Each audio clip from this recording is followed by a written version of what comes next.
The great thing about using a lot of diversity in your food plot plantings is that you can improve the soil at the same time. So it's something we've been doing for years, something that's easy to do. There's a lot of soil building plans that you can use during the summertime. Something very easy is just using buckwheat. And what's nice about the buckwheat, the deer don't eat it generally, except for in big wooded areas there's not a lot of green forage. But it's something that can build the soil rapidly, easy to plant, easy to grow, and it's no nonsense. And then you can actually incorporate these extreme soil building properties within that as well.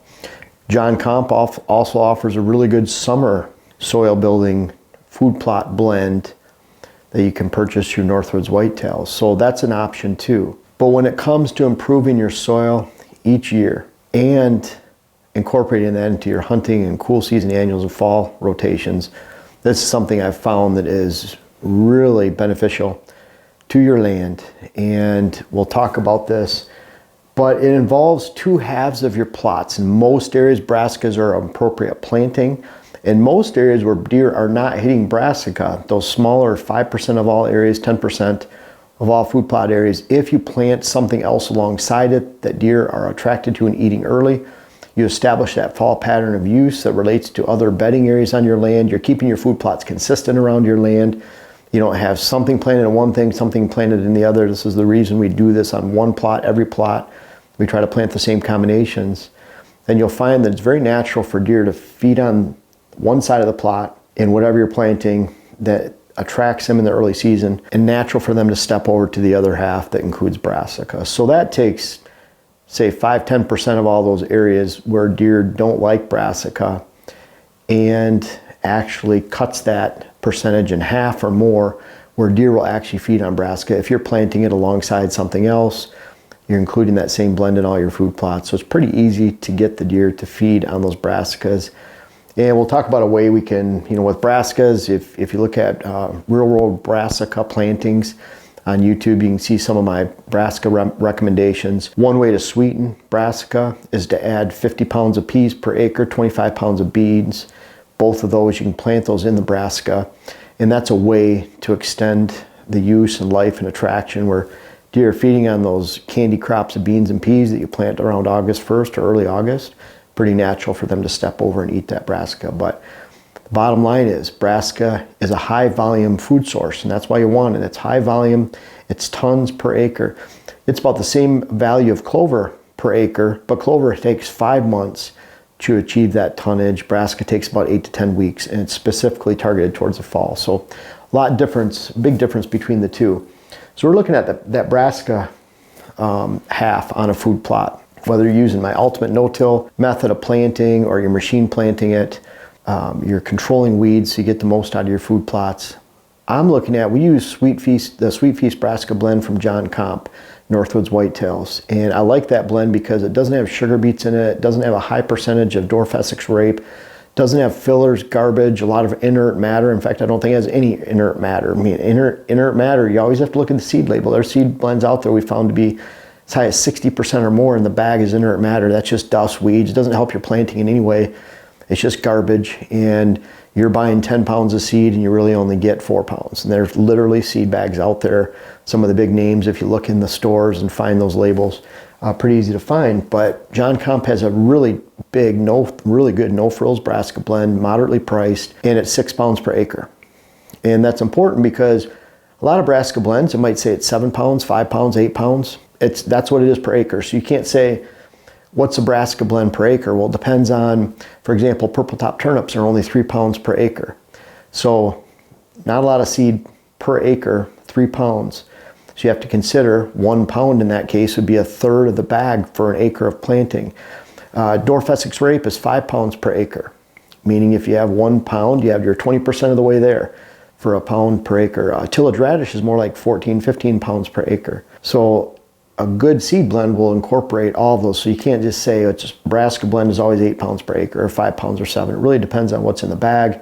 And these seed companies, especially John Comp, Northwoods Whitetails, a reputable seed company like that, it's really good at putting those blends together.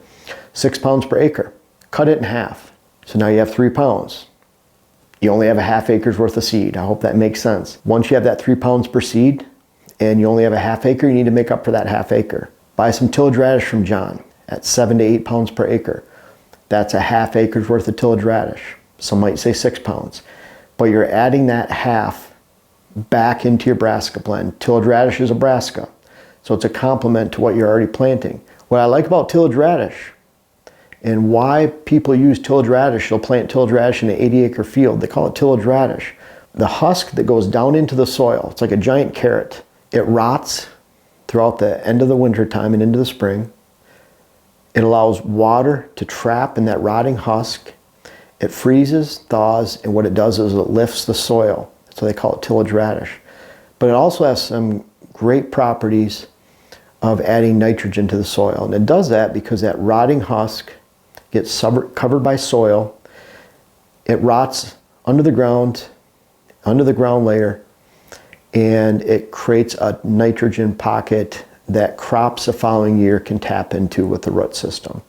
Great way to take a brassica planting or brassica combination that typically pulls a lot of nitrogen from the soil. It's a nitrogen hog, and it actually puts nitrogen back in. So great way on that half of the plot to improve your soil. And then on the other half, a lot of times I'm using 100 pounds of peas per acre, 50 pounds of beans, 30 to 40 pounds of oats. We have the WHS blend from John Comp, the WHS mix, and it has those percentages in there. And on that half, you can plant that early because it's light oats. You're 30, 40 pounds. If you had 100 oats per acre, 50, you wouldn't want to plant those at the same time as the brassica. You'd want to plant them about 4 or 5 weeks later. That's another thing you have to pay attention to on these mixes. You never want to buy a mix that has brassica and cereal grains in at the same time. They both fight with each other. They're supposed to be planted about 5, 6 weeks apart.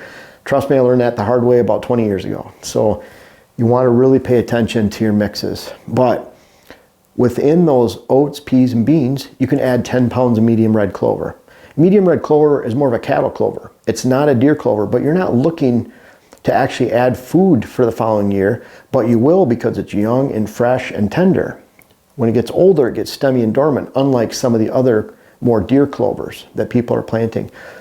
You're looking at it as an early season pop-up. It pops up quick. There's a lot of volume. It grows quickly. But you're looking for that medium red clover to improve the soil for the following year. And you're always rotating those two halves so that the brassica follows the clover that you planted the year before. Brassica loves to follow clover. Puts nitrogen back in the soil. Clover's not taking nitrogen. It fixes nitrogen from the air. So you don't have to add nitrogen. It's not a nitrogen hog. And for that, on one half, when you have your medium red clover, 10 pounds per acre, you have 100 pounds of peas, 50 pounds of beans, 30 to 40 pounds of oats. You combine that with the clover around that August 1st planting time to mid-August, depending on where you're at in the country, especially in the north half of the country. And then on that side, you're adding 200 pounds of winter rye per acre about 5, 6 weeks later. And then you're planting that alongside the brassica, both the brassica and that early portion of the beans, peas, and oats and clover gets planted around August 1st. Then you're adding that rye. In the spring, you can simply mow out the rye when it's coming in. It gets 8 to 10 inches high, just mow it down. It'll kill it quickly, and you're left with that clover. Now you can incorporate that clover into the soil, and you can plant your brassica around August 1st into where that clover was. And then you improve the other half of the plot with the tillage radish and the rotting husk underground. And that way, your rye, your oats can tap into that nitrogen that's in the soil. So you're always working on that soil, and you're always rotating those two plantings. That keeps you from planting brassica too many years in a row in one portion. And what's really great about that is this is all a hunting season draw, high value hunting season draw. So you can concentrate on building your soil during the summertime, but at the same time, this right here addresses your fall hunting concerns. This is something I started mixing these back in the late 90s. It works really well, and especially the clovers, the brassica, the rye. If you incorporate buckwheat into one half during the summertime, there's a lot of ways you can continually put back into the soil, even though you're using high diversity plantings that are taken from the soil at the same time. So it's a really good balance. It's not like corn where you just stick corn out there and it's taking. You plant corn several years in a row, you're getting a diminishing return each year. This is something we are constantly working on improving the soil at the same time. You have a crop that's specifically slanted towards the fall.